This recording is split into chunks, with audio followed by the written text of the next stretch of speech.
భారతదేశంలో తల్లి దినోత్సవం ఒక్కో రోజు కాదు జరుపుకునేది. ప్రతిరోజు తల్లిదండ్రుల దినోత్సవం జరుపుకుంటాం. ఎందుకంటే ఆమె యొక్క ఆశీర్వాదం, ఆమె యొక్క క్రియాశీల పాత్ర ఉంది కాబట్టి తల్లికి ప్రతిరోజు భారతీయ సంస్కృతిలో మనం జరుపుకుంటాం. ఎందుకంటే భారతీయ సంస్కృతి సాంప్రదాయాలకు, విలువలకి, కట్టుబాట్లకి తొలి నియమం. కాబట్టి నేనేమంటున్నా అంటే భారతీయ సంస్కృతిలో తల్లికి ఒక్కరోజు కాదు, ప్రతిదినం తల్లిదండ్రుల దినోత్సవం జరుపుకుంటాం.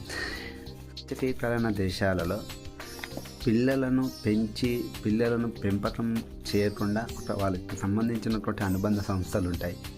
వాళ్ళ ద్వారా పిల్లలను పెంచుతారు. వాళ్ళ ఉద్యోగాలకు వాళ్ళు వెళ్ళిపోతారు.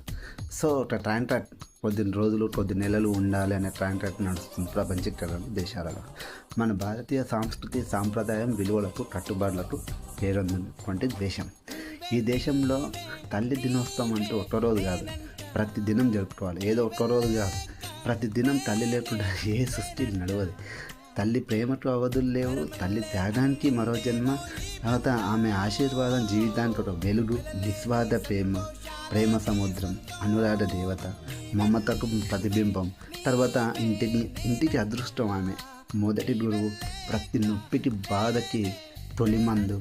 అమ్మ అనే ప్రేమల్లోనే ఒక ప్రేమ, ధైర్యం, జీవితం మొత్తం దాగి ఉంటుంది.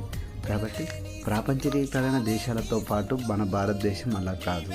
ప్రపంచీకరణ దేశాలతో పాటు భారతదేశం అనేది చాలా భిన్నమైనటువంటి దేశం. తల్లిని, తండ్రిని ఆరాధించేటువంటి దేశం. సో నేనేమంటున్నా అంటే ఏదో ఒకరోజు తల్లి దినోత్సవం జరపడం కాదు, ప్రతిదినం కూడా తల్లిదండ్రుల దినోత్సవమే కానీ భారత్ నిర్ణయిస్తుంది. Thank you.